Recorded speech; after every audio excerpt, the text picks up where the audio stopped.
Neste período de quarentena, por causa do coronavírus, um longo período, portanto, em Angola vai em 45, 50 dias. E nos outros países que levantaram a sua cerca, nomeadamente França, Alemanha, etc, etc, etc, eles praticamente estiveram em quarentena cerca de 60 dias. Portanto, deu para analisar os efeitos possíveis, portanto, do coronavírus, não só pelas notícias, como também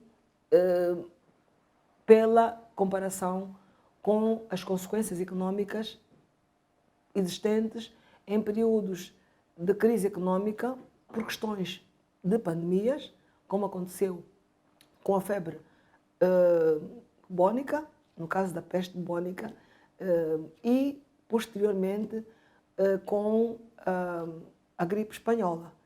E, por conseguinte, estas comparações, portanto, o que é que os governos fizeram, e no primeiro caso foi na Idade Média, portanto, foi no momento em que ainda estávamos na Idade Medieval, e no segundo caso da gripe espanhola, já foi depois da Guerra Mundial.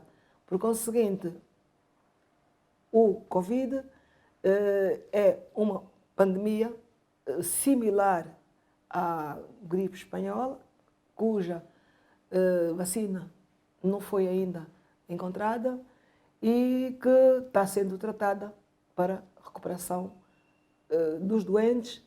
Por conseguinte, do momento, o que se aconselha é, sobretudo e essencialmente, em termos preventivos, o distanciamento social. Por conseguinte, temos que pensar com as consequências que vai haver no mercado, portanto, a nível global e a nível dos países, em função dos efeitos de paralisação, sobretudo dos serviços e principalmente das indústrias.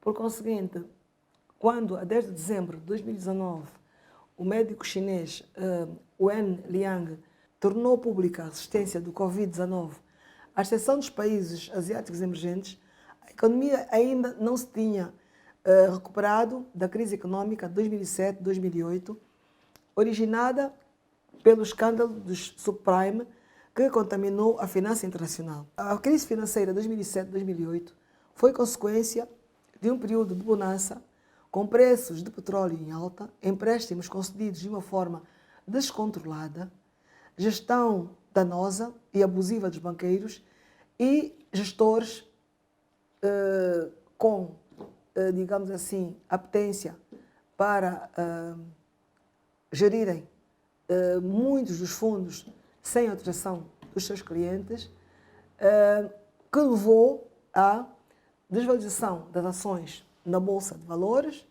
imparidade, portanto, falta de cumprimento dos devedores, redução do poder de compra, redução do consumo, redução da produção, desemprego, falência das instituições financeiras e das empresas, tal como mostra o gráfico 2, houve realmente uma grande oscilação em termos dos bancos, portanto, uma oscilação em termos de cambial e também, digamos assim, a receita das economias e dos bancos centrais ressentiu-se, como, repito, podem ver no gráfico 2. Conseguindo, durante a recessão económica pós-Segunda Guerra Mundial, anterior à crise financeira de 2007-2008, algo similar aconteceu, exceto a variante de subida do preço do petróleo. Durante o período de convívio com a pandemia do coronavírus, as causas da recessão económica têm sido o crédito descontrolado, descida do preço do petróleo, quebra abrupta da Bolsa de Valores, que no dia 12 de março, portanto, sofreu 5 quedas, totalizando 5% do S&P 500, a pior desde outubro de 1987. Este tsunami provocado pelo coronavírus 19 criou também crises sociais em vários países, que foi piorada em França e na Alemanha, porque já existiam, antes, portanto, do aparecimento da pandemia. Mais outro gráfico, portanto, no gráfico 3, vocês poderão ver a evolução dos preços do petróleo. E em 2007, 2008, a crise econômica teve origem nos Estados Unidos da América, mas os países emergentes e países africanos, numa primeira fase, tiveram um impacto mais subtil devido a anteriores melhorias macroeconómicas para reduzir a exposição das suas economias ao sistema financeiro e econômico global após a experiência de outros países nos anos 80 e 90. E como? Pelo investimento que eles fizeram na construção de infraestruturas modernas, massificação da utilização das tecnologias de informação e comunicação, na introdução de tecnologia e da agricultura, investimento na digitalização da indústria e investimento na digitalização dos transportes públicos terrestres. Claro que quem investiu mais nesses aspectos foram os países, portanto, dos países asiáticos, com a China à cabeça. Portanto, também investiram em novos mercados, como, por exemplo, os países G20, disponibilizando créditos avultados, mais uma vez, especialmente à China, e incluindo a países europeus, mas através de investimento privado na gestão de portos, no caso da Europa. Em cada 10 portos, um porto da Europa tem gestão privada dos chineses. Em África, cerca de 50% dos portos são já geridos privadamente pelos chineses. Também ajustaram os seus sistemas de gestão da economia, que se tornaram sistemas híbridos, ou porque são sistemas de partido único, mas misturam, por conseguinte, com características de sistemas capitalistas. Por conseguinte, apostaram no comércio interregional, no comércio global, através da construção da nova Rota da Seda, que, portanto, é originária, portanto, a ideia é originária dos chineses, portanto, são os seus mentores, com o seu suporte financeiro, que neste momento está estagnado, mas que já foi anunciado que irá ser continuado este mega projeto, que vai ligar a China por via terrestre a todos os continentes. Portanto, durante as crises económicas localizadas em países emergentes, nos anos 80 e 90, a Argentina afetou o Brasil e o Uruguai também foi afetado pela Argentina, pela via do comércio. Da mesma forma, a Coreia do Sul também foi afetada pelo comércio com o Japão, a Finlândia contaminou a Suécia e houve uma desvalorização do dólar, no caso, por exemplo, da Finlândia e da Suécia. No caso da Malásia, foi devido à concorrência com a Tailândia e com a Coreia do Sul, além do elemento comércio. No caso do México, Portugal e Grécia, houve uma desviação de dinheiro, tal como na Espanha. E no caso da Rússia, foi mais pela competição financeira, tal como no caso da Suécia, da Tailândia e do Uruguai. Quer dizer, aqui vemos os aspectos essenciais e causadores das crises económicas dos anos 80 e 90. Portanto, comércio, desvalorização e competição financeira. Concorrência, neste caso. Portanto, foram 3. E foram crises mais ou menos localizadas, portanto, muito diferentes das crises ocorridas, crise económica ocorrida em 2007, 2008 e da crise económica que está a ocorrer agora por causa da pandemia do coronavírus. Portanto, mas contudo, não obstante se defenda que mesmo em 2007 e 2008 houve uma fraca contaminação aos países emergentes, inclusive África, em que Angola está inserida, eu sou de parecer que não houve nenhum país que não tenha sido contaminado, direta ou indiretamente, ainda que com menor impacto, e devido exatamente a aspectos que eu referi, alguns dos quais estão contemplados também nas crises localizadas dos anos 80 e 90, que se referem ao papel cambial e comercial, mas também temos a acrescentar o retorno do mercado acionário mundial, agindo em função de fatores entre países, nomeadamente fatores de cross-country, que são constituídos por retorno dos 5 maiores países do mundo, classificados de acordo com a medida em dólares de PIB. Fatores globais que consistem em retorno mundial dos mercados de ações, taxas de juros internacional, preços do petróleo, preços do ouro e preços das commodities.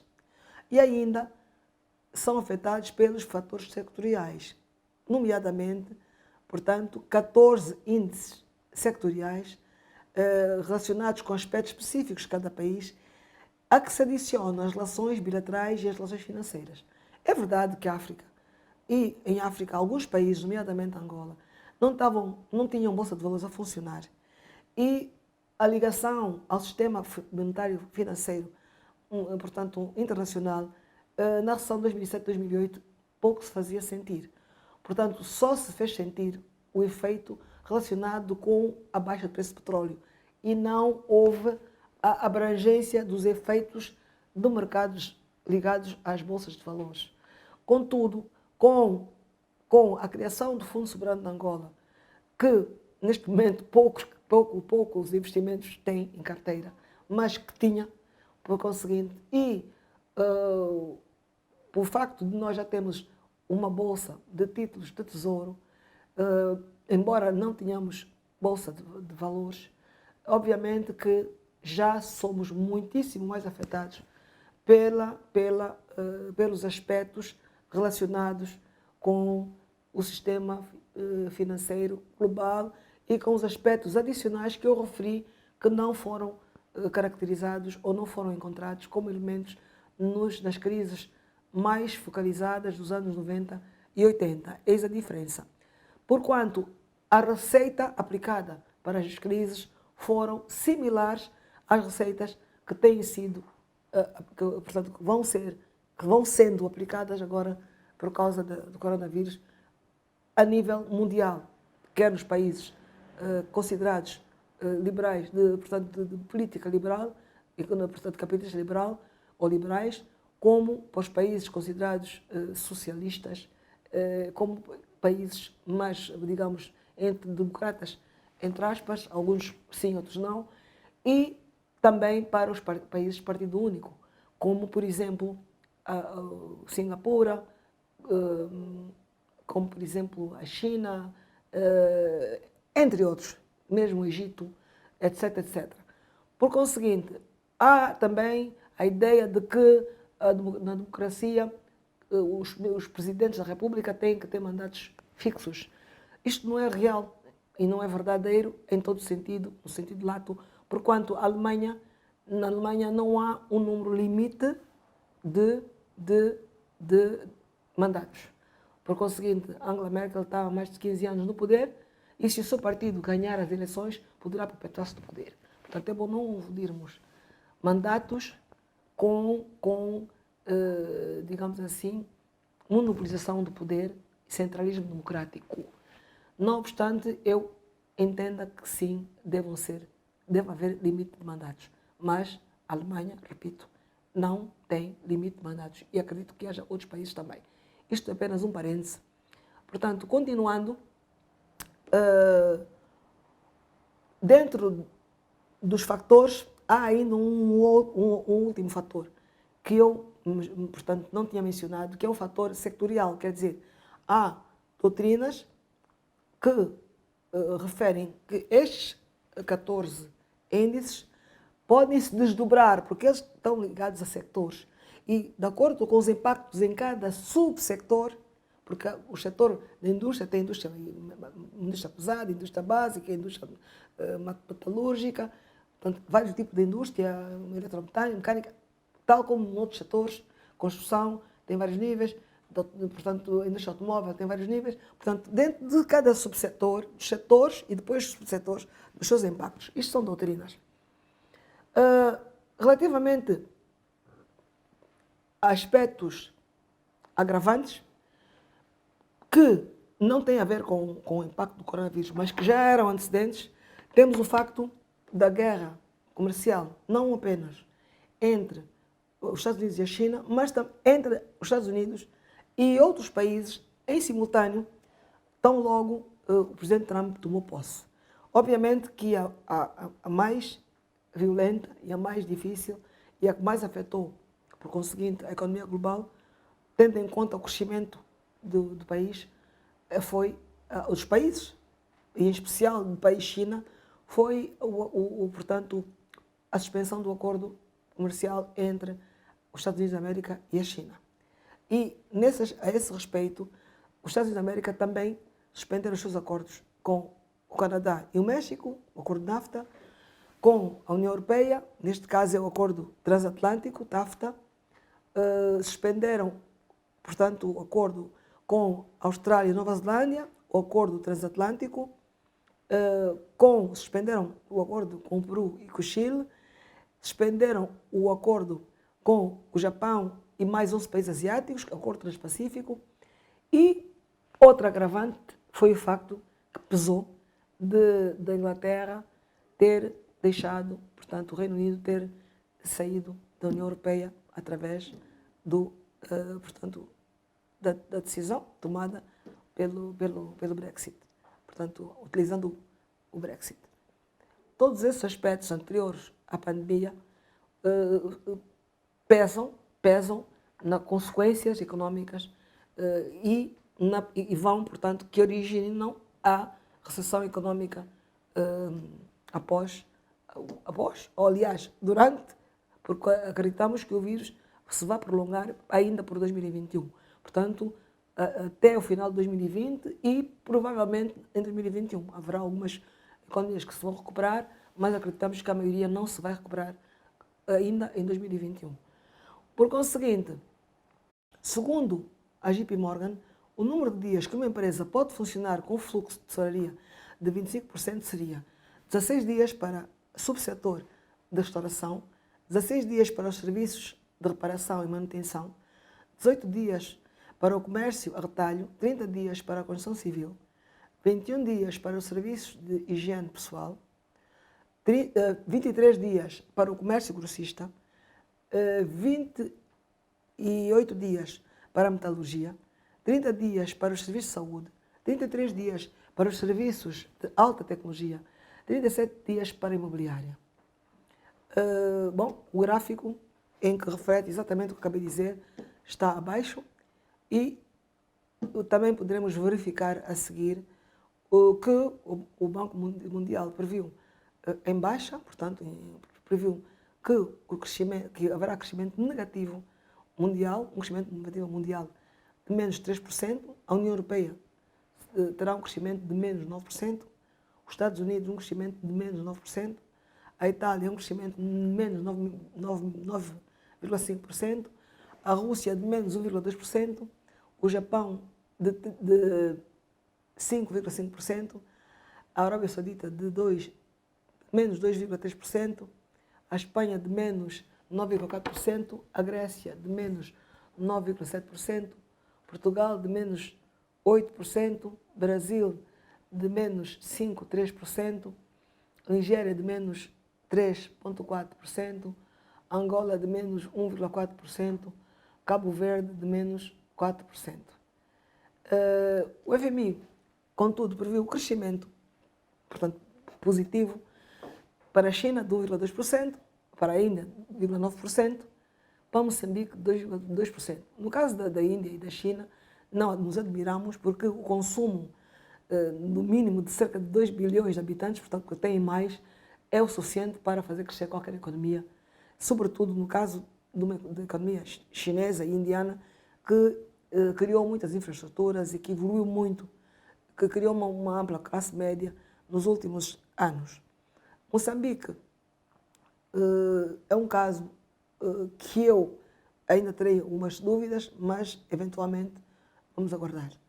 O presidente do BAD anunciou a retração do PIB em África, portanto, que poderá ser, na pior das hipóteses, de 7,% e, na melhor das hipóteses, de 8%, que poderá corresponder, na melhor das hipóteses, a uma perda de 8,3 bilhões de dólares, na pior das hipóteses, a 22,1 bilhão de dólares, em função de a pandemia se conter a partir de junho ou a pandemia se expandir a partir de junho de 2020.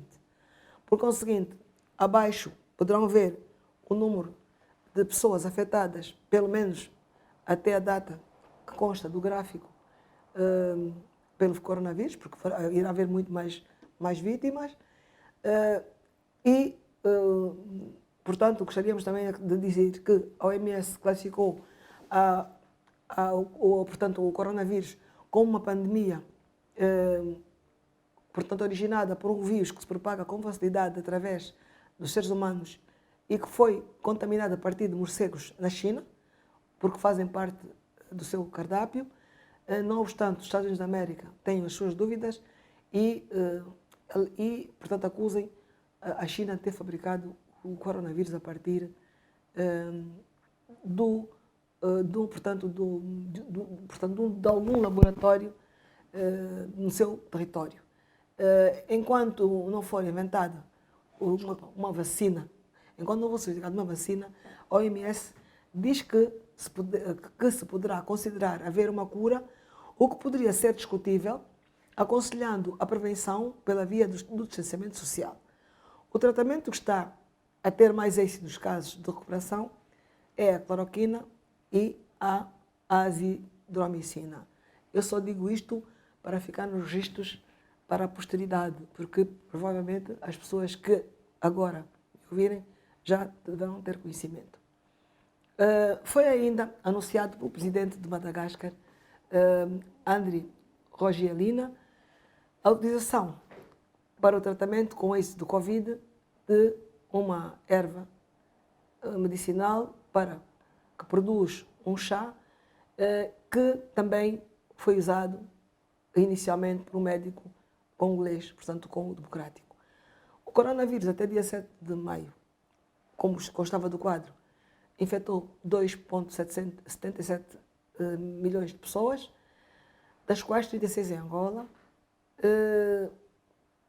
matou 264 mil pessoas, das quais 2 em Angola, tendo sido recuperadas 1,35 milhões de pacientes, dos quais 4 em Angola. Contudo, os números de Angola são muito questionáveis, como em toda a África, e mesmo nos Estados Unidos da América, porque como existe um fraco sistema de saúde pública, quer nos países africanos, quer nos Estados Unidos da América, há muitas pessoas que morrem e que têm diagnósticos díspares, que vão de gripes a paludismo em África e que são, hipoteticamente, ou poderiam ser hipoteticamente de coronavírus, porque não são a ser testadas. Não têm acesso aos hospitais, nem estão a ser testadas, porque até o dia 3 de maio, ainda de 2020, em Angola, no caso de Angola, ainda não tinham conseguido testar os passageiros dos voos do dia 18 e dia 19 chegados a Angola, muito menos os que vieram em voos humanitários posteriores a isso. Por conseguinte, não é possível que isso seja sério. Como nos regozijamos que temos 380 e poucas máscaras ou respiradores, respiradores. Portanto, esses respiradores são uma gota no oceano se houver uma pandemia que abranja só mesmo dois voos. O que, bom, obviamente não é de esperar, mas se houver uma pandemia séria, isto não é suficiente. Por outro lado, a última pandemia que Isto é para nós não entrarmos em pânico que houve em 2018 e que terminou em 2020, portanto, que foi depois da Primeira Guerra, portanto, foi depois da Primeira Guerra Mundial, a gripe espanhola, morreram entre 50 milhões e 100 milhões de habitantes. Porquê? Porque também não se sabe, na China e na Índia, se os números que deram são exatos, porquanto muitos números não entraram para a estatística. Por conseguinte, esta é uma estimativa que existe em todos os índices, portanto, credíveis a nível mundial.